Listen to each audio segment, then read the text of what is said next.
Narottama Das Thakur is a role model, a great hero, in one sense, for all followers of Chaitanya Mahaprabhu. I'd like to begin by describing a little bit his relationship with Krishna. As we know, all the associates of Chaitanya Mahaprabhu, they all have their spiritual counterparts in Krishna Loka. Chaitanya Mahaprabhu and Lord Nithyananda, we heard yesterday on Nithyananda's appearance day that they're non-different than Krishna and Balaram.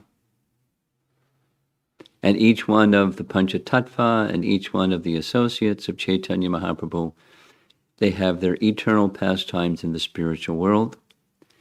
To assist Lord Chaitanya in his pastimes, they appear also and take the forms of associates of Lord Chaitanya. One such example is Rupa Goswami. We know that Rupa Goswami's spiritual identity in Krishna Lila is Rupa Manjari. Rupa Manjari, someone asked this question, one of the question and answer sessions was, what's the difference between a gopi and a manjari? It's a little esoteric, but here we go, because it connects to Narottama Das Thakur's life. The manjaris, they're assistants of the gopis. The gopis are a little older, the manjaris are a little younger, and the manjaris are assistants. And then each gopi has her group of manjaris, and each manjari has her group of subordinate manjaris, and in this way, megabytes and megabytes of gopi assistants of Srimati Radharani. Rupa Goswami is the principal amongst the manjaris, is serving Lalita. Lalita is the foremost of the 8 principal gopis. She's the leader. And Rupa Manjari is her primary manjari assistant. And Rupa Manjari's primary assistant is Champak Manjari. In Gaura Lila, that's Narottama Das Thakur. One of the greatest contributions of Narottama Das Thakur to the mission of Lord Chaitanya was his writing of songs. According to Bhaktivinoda Thakur, the writings of Rupa Goswami are Shastra. Now, they are giving the essence in song form, and one of his celebrated songs was Sri Rupa Manjari Pada. Now, Sri Rupa Manjari Pada is expressing Narottama Das Thakur's bhav, his ecstasy in spiritual rasa of being an intimate servant of Rupa Manjari. Now, we know Rupa Manjari refers to Rupa Goswami, and so he, Narottama Das Thakur in Gaura Lila, was assisting Rupa Goswami. And he was assisting Rupa Goswami by being trained in the teachings of Rupa Goswami by Jiva Goswami. And then he, in turn, under the order of his spiritual master, Lokanath Goswami, took the teachings of Rupa Goswami far and wide, specifically in his place of birth, and extended the message of bhakti throughout the land, through primarily his writings, and primarily his writings were songs. We have a similar, I find it very interesting, another one of the 6 Goswamis, along with Rupa Goswami, was Gopal Bhatta Goswami. Gopal Bhatta Goswami in Krishna Lila is Guna Manjari. And Guna Manjari had, as a principal assistant, the personality who Srinivasacharya and Narottama Das Thakur were the closest of friends. They were contemporaries. They were both students of Jiva Goswami. Those of you who participated in the Govardhan Parikrama virtual visit, I'm sure you remember the place that we visited at the far south end of Govardhan Hill was Punchari, and in that Punchari area, the tail of the peacock of Govardhan Hill, was the cave of Raghava Goswami. Picture in your mind, we saw the image of that cave. And Raghava Goswami took Srinivasacharya and Narottam Das Thakur on a parikrama throughout the whole of Braja. That's all described with some detail in Bhakti Ratnakar, another literature written about the followers of Lord Chaitanya. And both Srinivasacharya and Narottam Das Thakur were so enlivened by that association with Raghava Goswami, they regularly came together to Govardhan Hill to experience the ecstasy of what they had heard. They wanted to not just know, they wanted to experience the ecstasy of what they had heard. So they came on a regular basis. And one of the areas that they came to, we also visited. This is the caves along the eastern side of Govardhan Hill. There's a whole series of caves where where Krishna and Radha and the cowherd boys and so forth would take shelter and perform their activities together during certain seasons of the year. Both Narottam and Srinivas experienced Krishna in one of those caves. We heard the detail. In other words, Narottam, for some period of time, he resided in Vrindavan. And Srinivas, his closest friend in Vrindavan, was a disciple, Diksha disciple of Gopal Bhatta Goswami. Both of these Prabhus, Narottam Das Thakur and Srinivasacharya, were very aware of the Krishna Lila identity of their Diksha Guru. A poem or a prayer to Guna Manjari was composed by Srinivasacharya, knowing that Guna Manjari was Gopal Bhatta Goswami. And in that prayer or poem to Guna Manjari, he describes how the Ishtadev of Guna Manjari, which was the Ishtadev of Gopal Bhatta, that is, keeping within his heart an image of his deity, was Radharaman. All of this is just to help paint the picture that when we hear about the life of Narottam Das Thakur or any of Lord Chaitanya's associates, they had an internal awareness of their eternal relationship with Krishna and Krishna's associates, and they had their external activities, which were the ones that we commonly narrate. But there's a whole world of internal ecstasy going on in the lives of these great personalities on the platform of their love for Radha and Krishna. Just like we heard yesterday, one of Narottam Das Thakur's songs had to do with the lotus feet of Lord Nithyananda.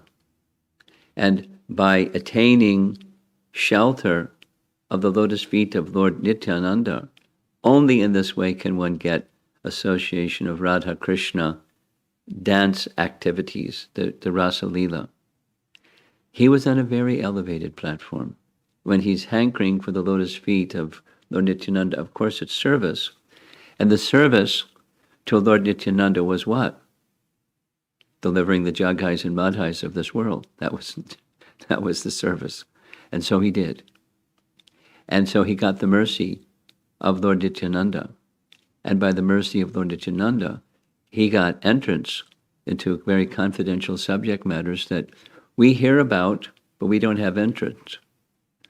We relish there's purification, but we don't have the adhikar, the qualification. So how do you get that adhikar? We approach the Jaghais and Madhais of the world,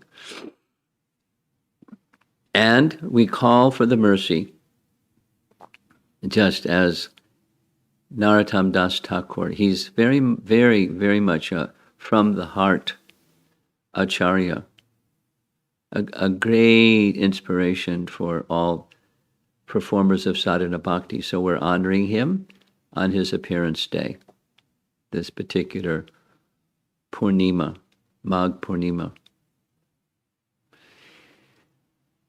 Narottama Das Thakur was born to a family that were kayastha. Kayastha, in one sense, means Shudra, or something like a clerk. But at the same time, the position of the family was that of a king. He was a zamindar.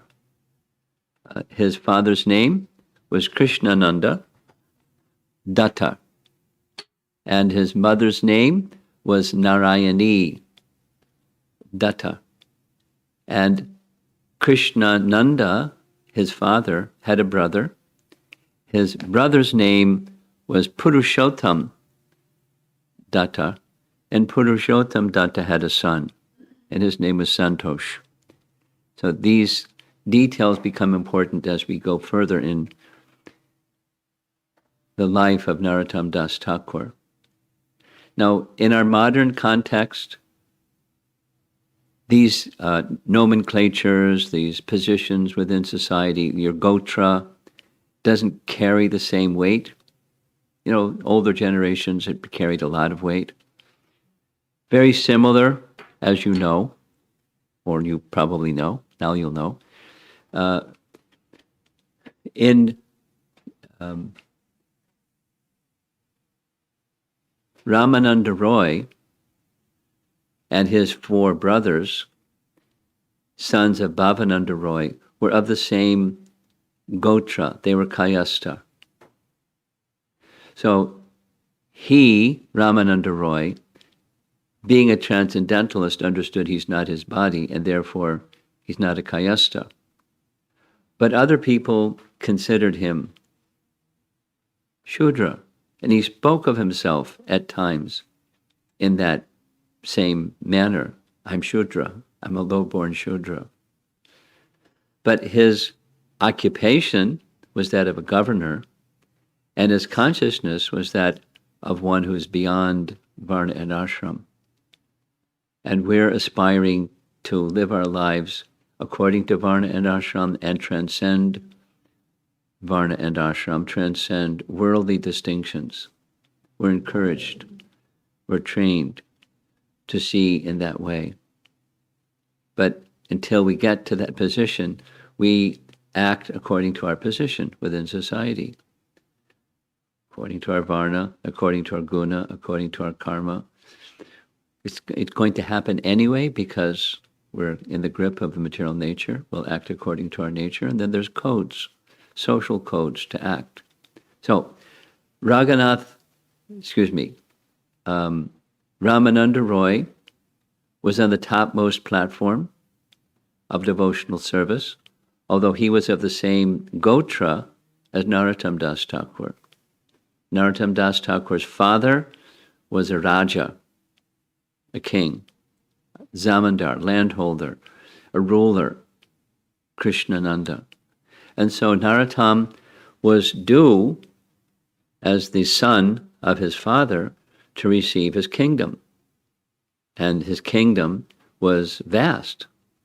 And his father was not like Narottama, his son. His father was more materially oriented, and from childhood, his son, Narottama, showed not much interest in the material side and enormous interest in the spiritual side of life. In fact, from childhood, he came to know of Lord Nithyananda and Caitanya Mahaprabhu, and he was absorbed in hearing about them, remembering them, and so forth. Now, the chronology of Lord Chaitanya and Nityananda's life was as follows. Lord Chaitanya, we heard yesterday, in the early part of Lord Chaitanya's life, he was performing pastimes of a scholar. At a certain point in time, he, in the pretext of performing the Shraddha for his departed father, Jagannath Mishra, he went to Gaya to perform Shraddha. And when he was there, he received initiation from Ishwara Puri, and from the time he received initiation from Ishwara Puri, his pastimes as a Vaishnav began. And he was in the fast lane right away. So he was planning to go to Vrindavan. In the middle of the night, he left his students who had come with him to Gaya, and he was walking in the middle of the night on the way to Vrindavan.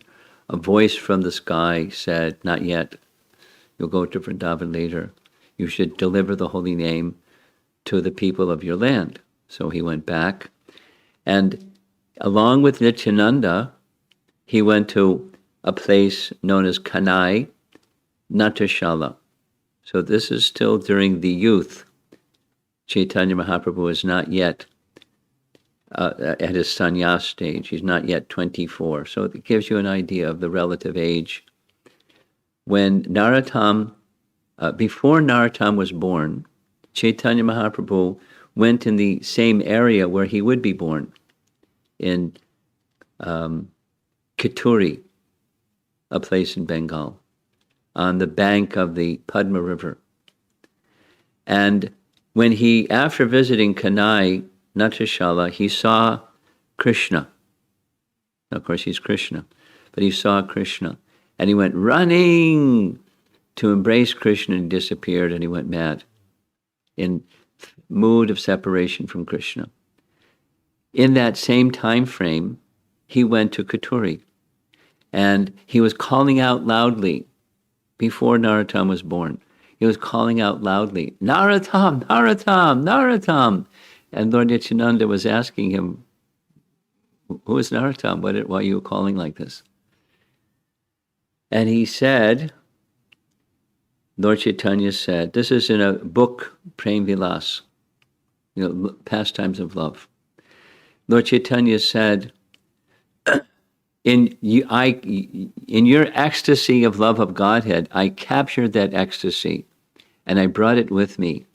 And I'm planning to deposit the ecstasy of love of God in the Padma River, so that later when Narottama appears, he'll receive the ecstasy of love of God. And he went to the Padma River, he crossed the river to the other side, and he called the Padma River, personified, and said, "Please receive this prema, and when Narottama takes birth, you can deliver it to him when he comes here to take bath." And this Prem Vilas says, the Padma personified asked Lord Chaitanya, "How will I recognize him?" And Lord Chaitanya's reply was, "When he enters into your waters, the whole river will flood. Then you'll know that's Narottama. And then you can bestow upon him love of Godhead." Just like that. Some time passed. Narottama was born to Krishnananda and Narayani. And from childhood, we already mentioned, he exhibited high scholarship and great devotion for Lord Chaitanya, Lord Nityananda, who by this time had already departed this world. No, they were still living. They were still living. Lord Nityananda and Chaitanya Mahaprabhu were still living, or still performing their pastimes. Lord Nityananda appeared to him in a dream when he was 12 and told him, go to the Padma River and take bath there. A great gift is awaiting you. So he followed Lord Nithyananda's instructions within his dream. He went to the Padma, and he immediately became transformed, visibly, externally, and what to speak of internally. He was a very different person. His mother and father couldn't understand what had happened. They tried to get doctors to find what's wrong, and there was nothing wrong. He was just in an ecstatic state of love of God.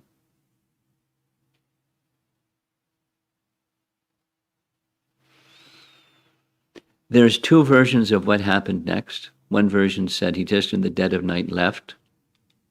Another version said he waited until his father departed, and then his nephew, no, his cousin, that is the Santosh, the son of Purushottam Datta, his father's brother, was given the title, the post of landholder or zamindar, and then he left for Vrindavan. In any case, by foot he left for Vrindavan, solo, just a young man heading for Vrindavan.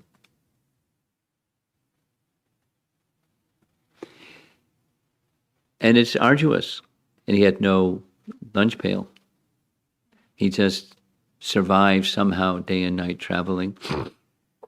It's described in Prem Vilas, a young golden-hued form came to him and offered him milk for his sustenance. And in his dream that night, Rupa and Sanatan appeared in his dream, fed him the milk, and all of his fatigue and pain vanished by their mercy and the mercy of Chaitanya Mahaprabhu.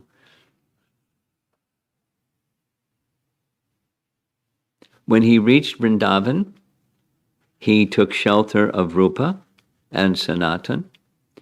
They assigned him the position of student of Jiva Goswami, and he, Narottama, developed strong appreciation and devotion, affection, and service for Lokanath.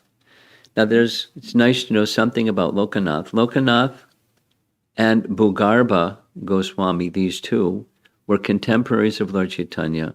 They were very dear associates. Before Lord Chaitanya took sannyas, he spoke privately to Lokanath, saying, very soon I will take sannyas. I want you to go to Vrindavan and make arrangements for me to stay, because that's where I want to stay after I take sannyas and live my life in Vrindavan Dham. So Lokanath and Bhugarbha left. And Lokanath had the mood of a recluse, Viviktavadi, it's called. He lived in a solitary place, very, very, very remote. And there's nice stories about his life, which isn't this morning's discussion. Eventually, Rupa and Sanatan persuaded him to leave his secluded residence, and he came to live in Vrindavan town. The place where he lived is the now Gokulananda temple, but then it was still a little bit secluded. Even today, it's not in the main thick of Vrindavan town, but it was suited for Lokanath. And there he resided and did his devotional service to Radha Vinod, his deity, a long story of how that became his deity. And Narottama developed affection for him. But this detachment, renunciation mood of Lokanath was included. He took a vow he would not accept disciples, although that was unusual given his qualification. But that was his mood. Nonetheless, Narottama wanted to serve him. So it's a celebrated pastime. Again, Prem Vilas describes. what was the practice of the time is when a sadhu would rise in the morning, he would go to the river, take his bath, and in a prescribed place, answer the call of nature, and then return after bathing to take up his puja and his worship and his sadhana. So Lokanath did like this, and Narottama would wait, because it was still before the sun came up, and he would clean the place. He had a broom. There's details described in Prem Vilas, and make the earthen area soft, so that Lokanath could use it for washing himself, because using soap was not so much the standard, but using earth and soda was common during that time. So days passed and days passed and days passed, and Lokanath noticed there's no accumulation of his bodily stool. So he understood someone's making this place clean, and he was disturbed. Like, I didn't ask somebody, and I don't want to take service from anybody. So he hid himself after his morning duties one morning, and caught Narottama in the act of cleaning up after him, and confronted him. Said, "What are you doing? Stop. Desist." And Narottama fell at his feet and cried. He said, "I just want to serve you. I don't need any recognition. I just want to be in your service." So the vow that Lokanath had taken was, the exception was made because of the quality of devotion and submission and so forth, and his initiation was arranged on another full moon night in a different month. So he became the only disciple of Lokanath. So after the three, that's Narottama, Srinivas, and Shamananda. Narottama, Srinivas, and Shamananda. These were the three that were the principal students of Jiva Goswami, and after an appropriate time of training them thoroughly in the teachings of the Goswamis, he sent them out on the first known traveling Sankirtan party with a bullock cart filled with handwritten copies of the writings of the Goswamis for distribution, because that was the procedure. There weren't printing presses at that time. And there, a well-known event took place. The king, Birhambir, arranged for, because the astrologer told him that there's some travelers passing through your kingdom, and they have most valuable possessions. So the king had robbers, and they went and stole the cart with all the books. And they were terribly upset.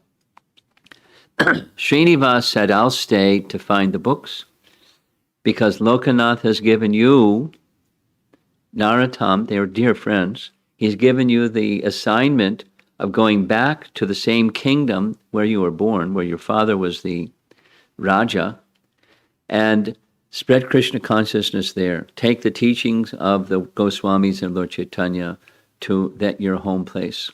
That's what Lokanath wanted. You go forward and do that, and I'll find the bullock cart." And so from there, the two Prabhus parted, and for the remainder of his life, primarily, Narottama was residing in Kechuri. Under the order, we heard this yesterday evening, under the order of Lokanath, he was not only to preach, but he was to establish 6 deities. And we heard the names of those 6 deities. We saw a picture of one of them, a photograph of one of those sets of deities, Brajamohan, a deity of Gauranga, and so forth. Now, before that installation took place, his biography says he traveled all over India, at various holy places, all the way to deep south and in Jagannath Puri and so forth and so on, and then he returned. And he had a big festival, a celebrated festival, where Srinivas, his dear associate, performed the deity installation of all 6 deities, because it took some time to make all preparations and altars and so forth. And dignitaries, Vaishnavas, the most honored Vaishnavas still alive, followers of Lord Chaitanya, were all present. They had enormous kirtan, and during this kirtan, celebrated kirtan, Chaitanya Mahaprabhu and Lord Nithyananda, both of whom had already departed this world, they showed themselves, and they were visible to everybody, and they danced in the midst. A pretty amazing event, the Kituri festival. And after the festival, Narottama began his local preaching activities. Now his ashram was a few miles away from the main city of the area. Kituri was the main city. And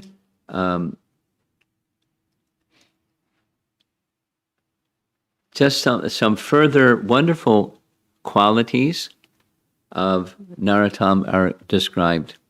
Because he was an ocean of mercy, having received mercy from Lokanath and having received mercy from Rupa and Sanatan and from Chaitanya Mahaprabhu and Lord Nithyananda, he was an ocean of mercy. And unfortunately, during his time, there were those born in Brahmin families that took exception to his birth as being a kayasta, or they called him Shudra. So there's 3 events that are well-known events in his life. There was one Smarta Brahmin who began openly criticizing Narottam Das Thakur as a Shudra. And a Shudra, he should not be giving initiation, Diksha. He doesn't have the adhikar because of his birth. And he went on, and eventually this Brahmin, Smarta Brahmin, contracted leprosy for offending a Vaishnav. And in his dream, the Smarta Brahmin received a message from Devi, a goddess that he was worshipping, that you've offended a great devotee of the Supreme Lord. I, the goddess, am the worshiper of the Supreme Lord, and you've offended this great devotee.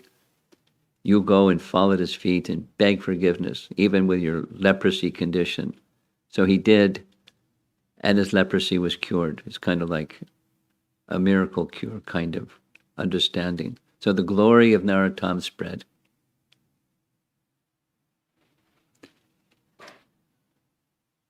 As time passed, there were some Brahmin-born Vaishnavas who Brahmin-born personalities who then also became his disciples. The second story has to do with a local person in the Kituri area.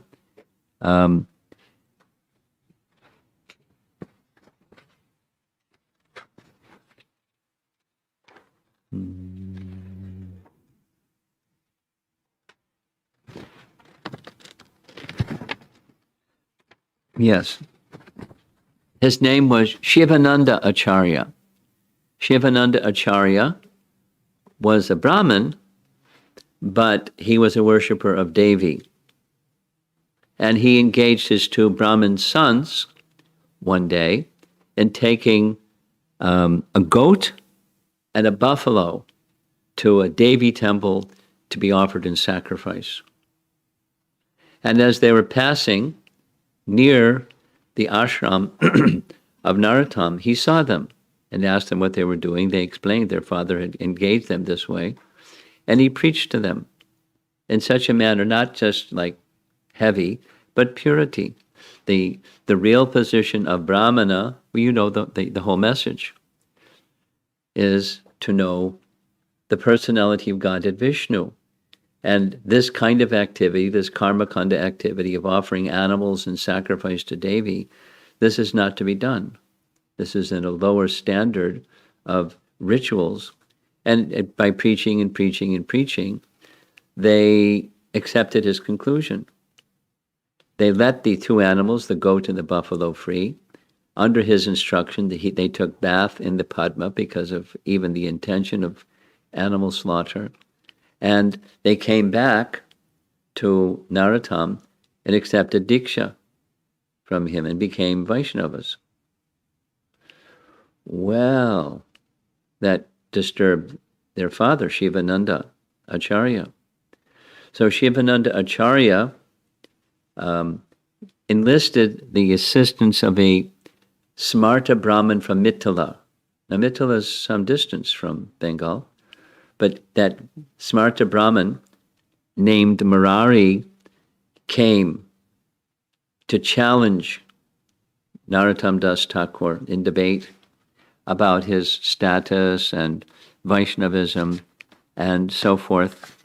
And Narottama, instead of debating with Murari, the Smarta Brahmin, he engaged those two sons of Shivananda Acharya. Their names were Hari Rama and Ramakrishna. He had trained them in Vaishnava teachings, and these two disciples thoroughly defeated the Smarta Brahmin, and he was humiliated. Again, it says, Shivananda Acharya went to pray to Devi. What happened? What happened? In his dream, Devi appeared and scolded him. You've offended a Vaishnava. You never do this again. You should go fall at your feet for your offense and beg his forgiveness. Devi informed him, and so he did. Now, he didn't become a follower or disciple, but he was corrected. Now, the third incident was more extreme even, and very celebrated event. The Ganga Narayan Chakravarti, a Brahmin, and another Jagannath Acharya, Brahmin, heard from Narottama Das Thakur, and they became very inspired by his association and received Diksha from him. And they became trained in the teachings of the 6 Goswamis and Lord Caitanya. Very, very, very capable students. However, the Smarta Brahmin took exception. How is it that a Shudra is giving Diksha to two Brahmins? So he went to the king. And the king, hearing the concern of a Smarta Brahmin, considered the following strategy. There's a very, very well-known Smarta debater, Digvijay Pandit he was called, and his name was Krishna. Rupa Narayan, and the king decided, let us go to Katuri and defeat Narottama Das Thakur in debate. Well, word spread. The king and Rupa Narayan, along with their entourage, are coming to debate with Narottama and to defeat him. So they were Ganga Narayan Chakravarti was very disturbed. And the constant companion of Narottama Das Thakur was a disciple, Ramchandra Kaviraj. So both are Brahmins, and both spoke fluent Sanskrit. So they decided, we'll go, because Narottama's ashram is a few miles outside of the city, let's go to the city. And they set up a shop. One was a potter, because as persons travel here and there, they need clay pots for cooking. And then apparently they didn't mind taking pans, so they set up they allow, some local shopkeepers allowed them to man their store. So Ramchandra Kaviraj and Ganga Narayan Chakravarti manned the two stalls. So when this group, Rup Narayan and the king, and their associates came to town, they stopped at the shop, and they much to their surprise, the shopkeepers were speaking fluent Sanskrit. So they asked them, where'd you learn Sanskrit? You learned from our guru, Narottama Das Thakur. And they engaged in discussion. And every argument Rup Narayan and the king presented, they were soundly defeated by these two shopkeepers, pan and clay pot shopkeepers. So they consulted between each other and thought, gosh, if shopkeepers are so scholarly, then what to speak of their guru, Narottama? So they canceled the plan to go and debate Narottama. Very celebrated event. So, but that shows someone who becomes elevated, there's naturally going to be envy. It can come out in different ways, in different cultures, at different times, and so forth. But Krishna will always protect. Now let's circle back to where we were at the very beginning. Narottama Das Thakur is a Manjari, Champaka Manjari, a very intimate associate of Sri Rupa Manjari, was a very intimate associate of Lalita Sakhi, and Lalita Sakhi is one of the principal associates of Radharani. So here he is in the material world, helping Lord Chaitanya carry out the mission of the Sankirtan movement, encountering what you encounter in the material world. There's obstacles and people that will harass and do bad things. So that's the nature of the place. But his internal consciousness was fixed. Narottama Das Thakur. Towards the end of his life, he wrote in one song something. It's really nice. I'm just going to read it.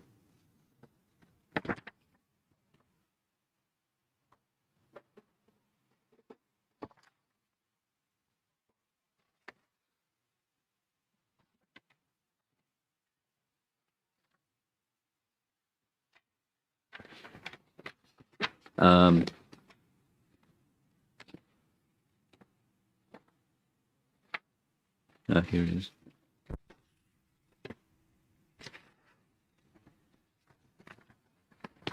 is. One of his books is Prarthana. As you may know, Gorkishore Das Babaji was also a renunciation personified personality. But he had one of his only possessions was a book by Narottama, Prarthana.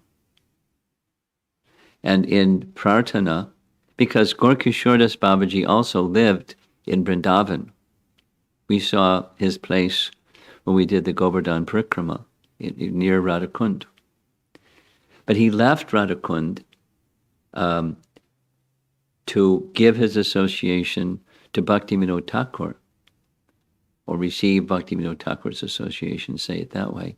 And he made his residence in Mayapur, Gorkishore Das Babaji. So Prarthana was one of his sole possessions, and here's a little passage from Prarthana by Narottama. After a great deal of suffering, speaking to Krishna, you finally dragged me to Brajadam, tying the rope of mercy around my neck. But now, the forces of fate and illusion have loosened that rope and thrown me back down the well of material existence. If you would only be merciful to me and grab me by the hair, pulling me back into Brajadam, then everything would seem right once more. Otherwise, Narottama says, his life is over. Now he was, although on the order of his spiritual master, Lokanath, in Katuri, his heart was in Vrindavan. And while his heart was in Vrindavan, he was engaging many, many, many people, very elevated brahmanas defeating smarta brahmanas. But we'll hear a little bit this evening some of his pastimes. He was known to be very merciful to all classes of people. He made no distinction. Very worldly people, very low-class people, dacoits, robbers, and bad people. His mercy knew no boundaries. All the while with his heart in Vrindavan. So he's a wonderful example for those who are practicing sadhana bhakti today to understand the kind of mood of service to his spiritual master. A common story that's told in relation to his taking initiation from Lokanath was very similar to that of Bhaktisiddhanta and Gaura-Kishore. Gaura-Kishore had also, I'm not going to take disciples. But the determination and submission and sincerity of Bhaktisiddhanta broke that determination. So like Narottama Das Thakur, Bhaktisiddhanta Saraswati Thakur became the only disciple of their guru, but totally devoted, totally carrying out. Because again, Lokanath was a recluse. That was his mood. It wasn't like antisocial. He just liked the tranquility and peace and solitary bhajan. Bhaktisiddhanta also did that solitary bhajan for a long, long time before he started the Gaudiya Math. So his inner mood, like Narottama, his inner mood was intimacy in loving service to the personality of God, adhering and chanting, and super skilled in terms of the teachings, but very much from the heart. And that place from the heart to engage in missionary activities, it's unstoppable. We heard yesterday, those of you that attended the discussion on the appearance of Lord Nithyananda, Srila Prabhupada was like that too. Hear his preaching, and many times his voice is roaring. He's intense about renunciation and not being victims of chasing after illusion and trying to find happiness through fruitive activities and sense gratification, and on and on and on and on, and scripture and roaring and roaring. At the same time, his heart was so soft. His heart was so soft. We encountered it yesterday. There isn't a recording. We didn't play a recording of his mood in Caracas, but it was famous in ISKCON. He was weeping to say how kind Lord Caitanya, Lord Nithyananda have come to this remote place on the other side of the world to give their mercy. And then again in Atlanta, just weeping. He couldn't continue. He was too emotional about the state of compassion of Chaitanya Mahaprabhu and Nithyananda. While he's roaring, there's the softness of heart at the same time. And, transcendental understanding of the name and the form and the scripture. But, that's the medicine to cure the disease. This is Lord Chaitanya and Lord Nithyananda and his followers. And it's meant for us to become proper followers. And besides, the vidhis of sadhana bhakti, which we're to follow, there's the heart of the Vaishnava, and the heart of the Vaishnava understands the heart of Lord Chaitanya, Lord Nithyananda, and his followers. And we follow as much as we can, struggling with the mind and senses and keeping ourselves, heading in a straight line, heading towards Krishna bhakti. But in time, the heart is to become soft like this. And that's powerful. When the heart finally becomes soft and softer, at the same time very much involved, absorbed in the mood of service to Lord Chaitanya and distributing his mercy, his message, his name, and his mercy. And who are we? Little people. But little people can carry his message and his mood and his mercy. Collectively, that's the Sankirtan movement of Chaitanya Mahaprabhu. And Narottama Das Thakur, I'll just mention it again. During the early days of the Hare Krishna movement, Vishnu Jan Swami, most of you probably heard his name, he was a celebrity of sorts, and his heart was just in kirtan. So that you may have heard. If you haven't heard, go hear it. Sri Rupa Manjari Pada. He would sing it on Sankirtan. Sitting down, there's Radha Damodar on their altar, and there they are in a park or at a college campus or wherever they were. And, once Radha Damodar came to New York, and we went to Harlem, on the streets of Harlem, 125th Street in Harlem, and there's Radha Damodar on the sidewalk. And there's Vishnu Jan singing Sri Rupa Manjari Pada with Asaraj and other musical accompaniment. And, who understands what that means? But, there's potency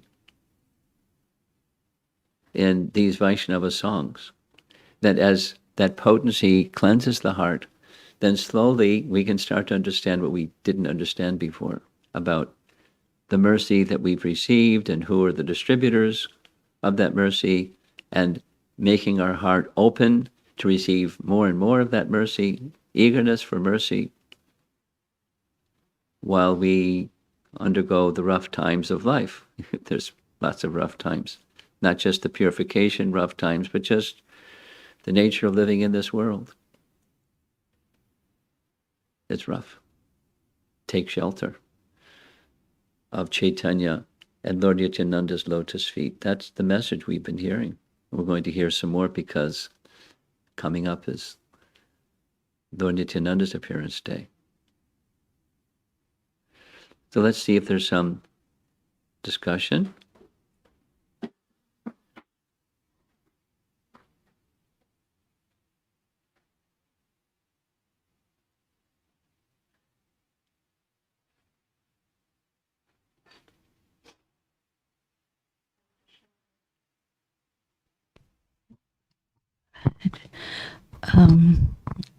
I'm just feeling so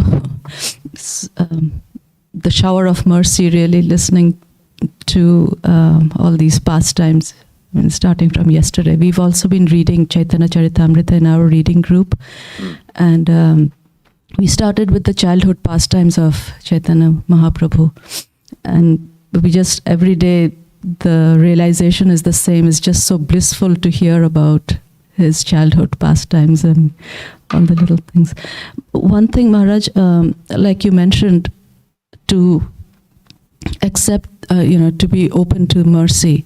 Sometimes when we are going through things, something happens at work, or some troubling situation which keeps coming, of course, one after the other. How to see that as, in hindsight, sometimes I see that because of that difficulty, I probably took one tiny step closer to, Mahaprabhu. But how to see that when we are in the midst of it?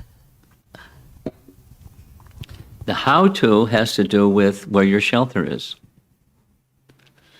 And the how-to shelter is best accessed through the chanting of the holy name.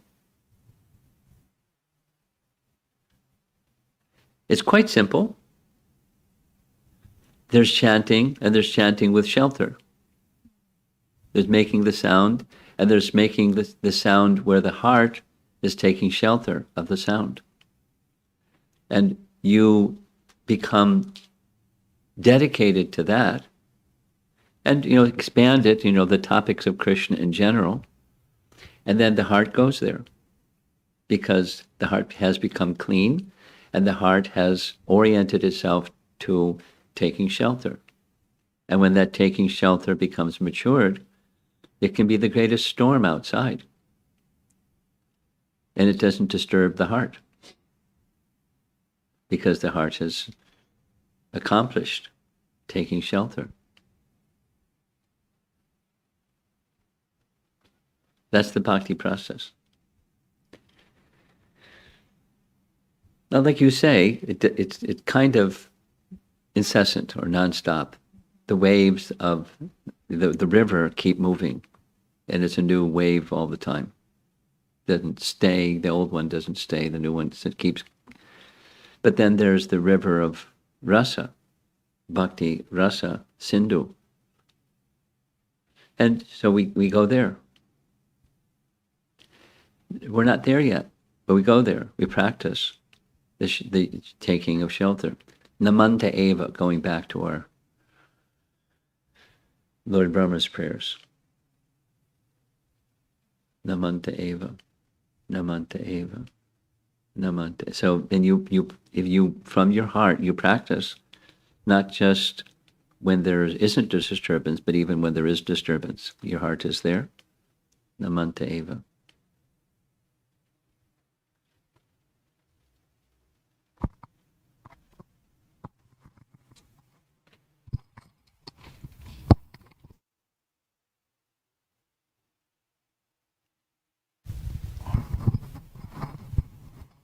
Hare Krishna Guru Maharaj. I can relate to what Chandana Mataji is saying. These pastimes are really very heart-touching. I personally have had very difficult time relating to Chaitanya Mahaprabhu because I've never heard of him before coming to ISKCON. So it's always been my personal struggle to connect with Chaitanya Mahaprabhu and wanting to receive his mercy.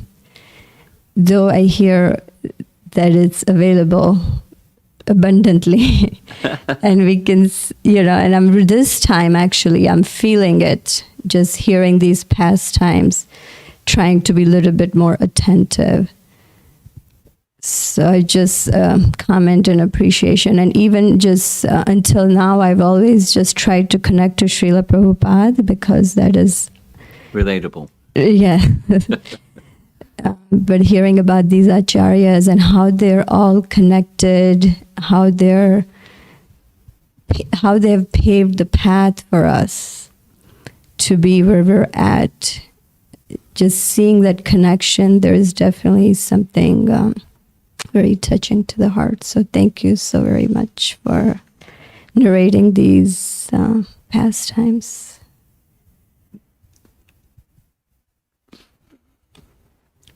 Patience and continuing to nourish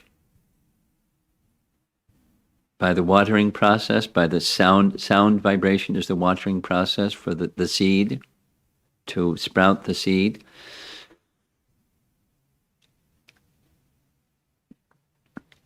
Love for Krishna is already there, and access to love for Krishna as the residents of Vrindavan experience it is through Lord Chaitanya for us. So relating to Prabhupada brings that connection to the predecessor acharyas and Lord Chaitanya, because that's Prabhupada carrying that's like that little sound clip yesterday. He knew as he was roaring, I say roaring, he was strong, and because he wanted people to not suffer, and suffering was not necessary. It's foreign to the soul. But there's so much suffering, so much struggle, so much unnecessary. So he wanted people to be freed from that unnecessary. But the option is the bhakti option, and the bhakti option that carries one to the topmost is Lord Chaitanya. So he didn't. Well, you heard the question last night of how can this worship of Gaurnitai, Balaram Prasad's question?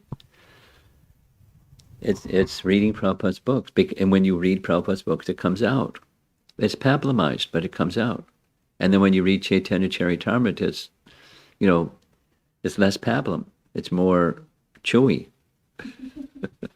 It's still sweet, but we're not used to it. We're used to material and confronting and using our intelligence to confront and problem solve and material fruitive work that's godless or even theistic.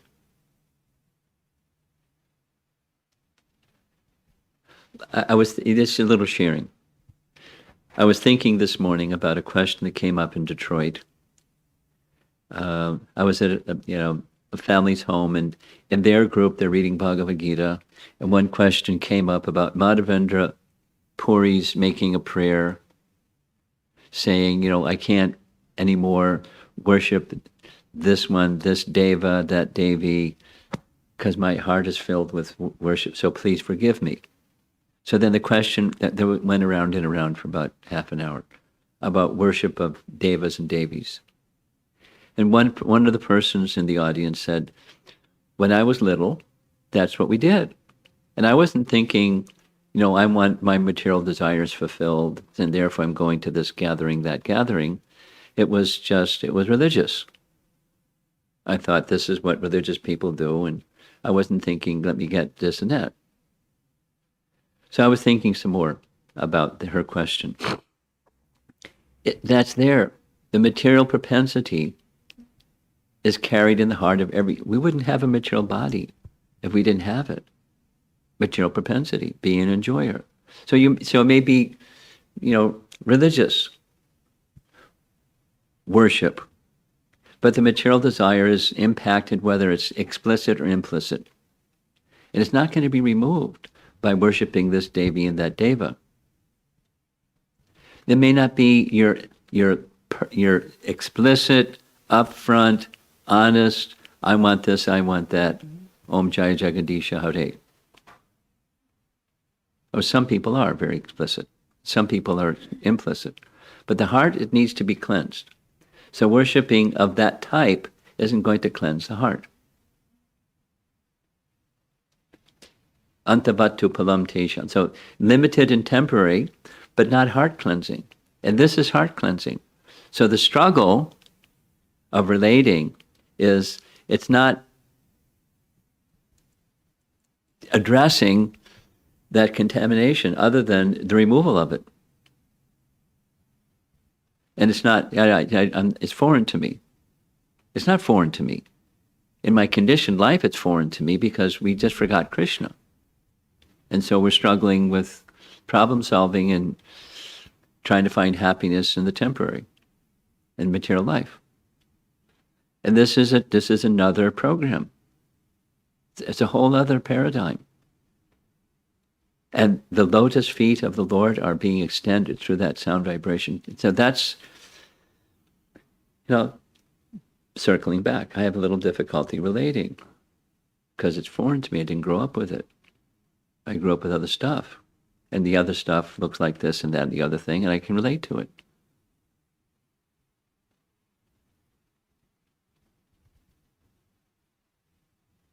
Therefore, 101, Bhagavad Gita, undergraduate study.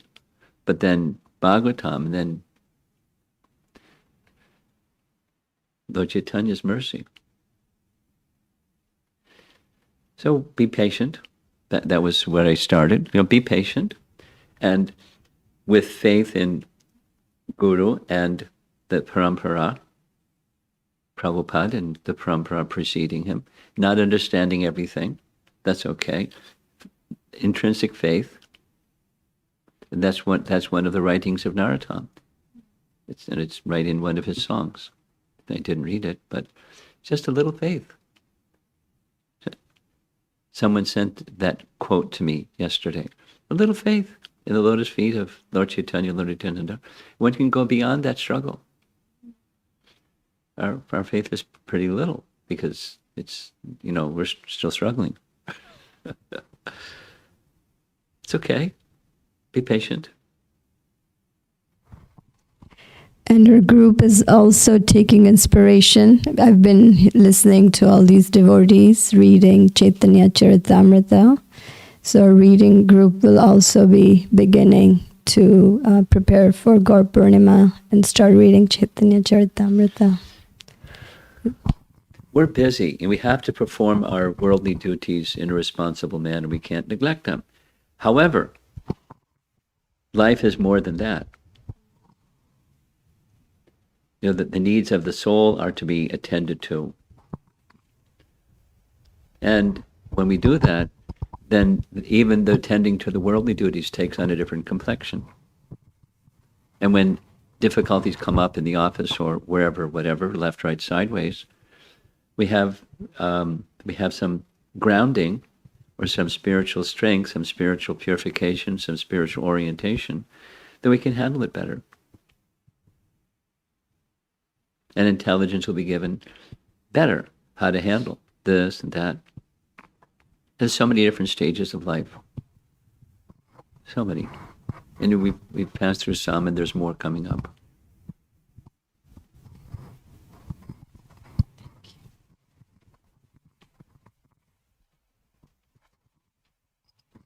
Online? Anything here? Anything?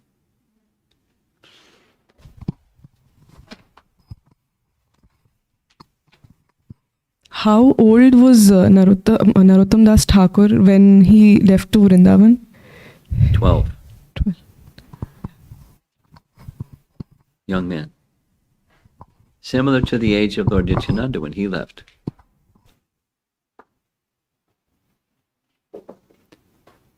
This means that he had not yet received Upanayana. He was still young. And then he received Diksha later from Narottama. From Lokanath.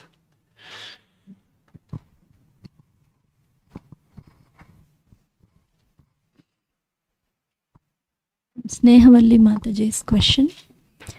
Narottam Das Thakur saw Srila Rupa Goswami and Hold the Sanatan. microphone closer.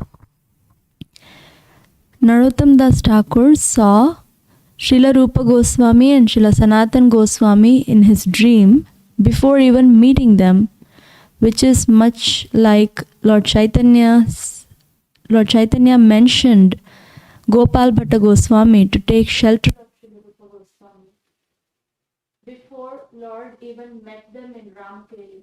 Is this the correct understanding?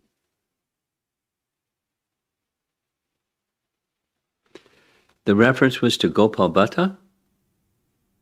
Mataji is saying that Lord Chaitanya told Gopal Bhatta Goswami to go and take shelter of Srila Rupa Goswami before even he had met them. Yes. Yes, that's correct. The day will come, yes, that's correct, without the detail. That's correct.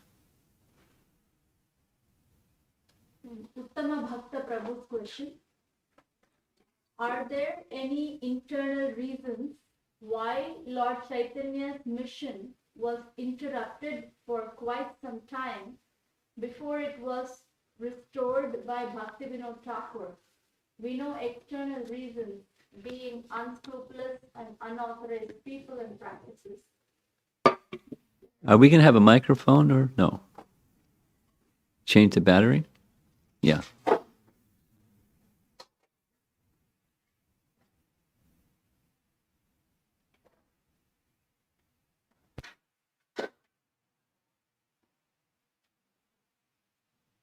Okay, so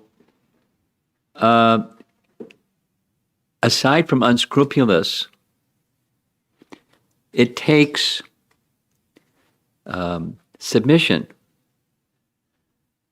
for the glories of the Lord to be propagated.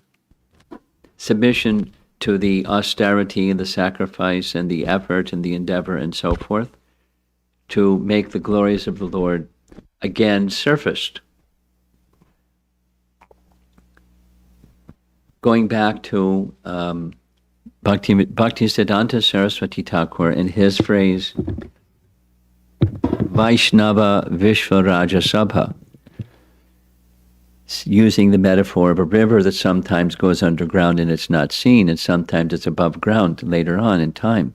So making the Sangha, Sabha, of Vaishnavas manifest takes persons who speak the glories. So say it the other way. By speaking the glories, the Vaishnava Sangha flourishes.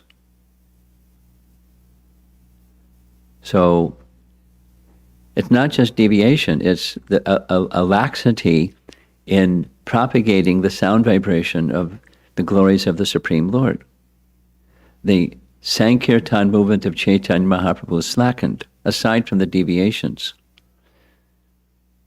Persons were more interested in their own bhajan than they were in propagating the glories of the Supreme Lord for His pleasure.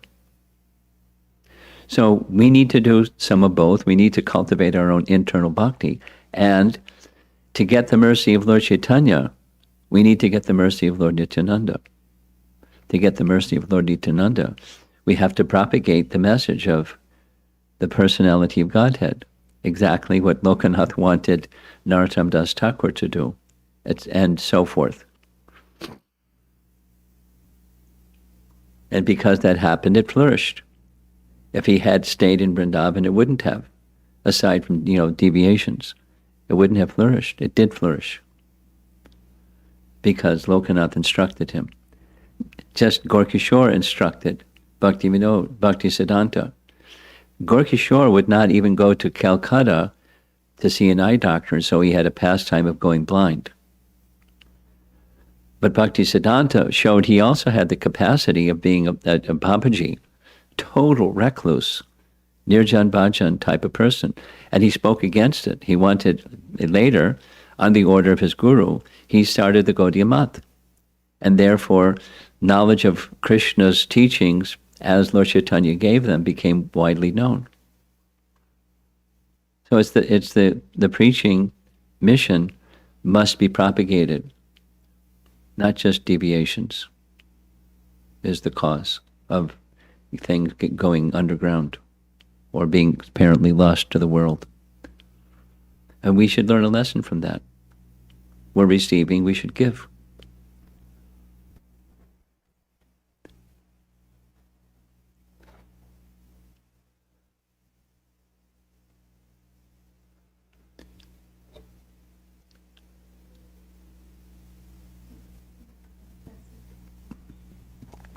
Okay. Srila Prabhupada ki Gaur Premanandi.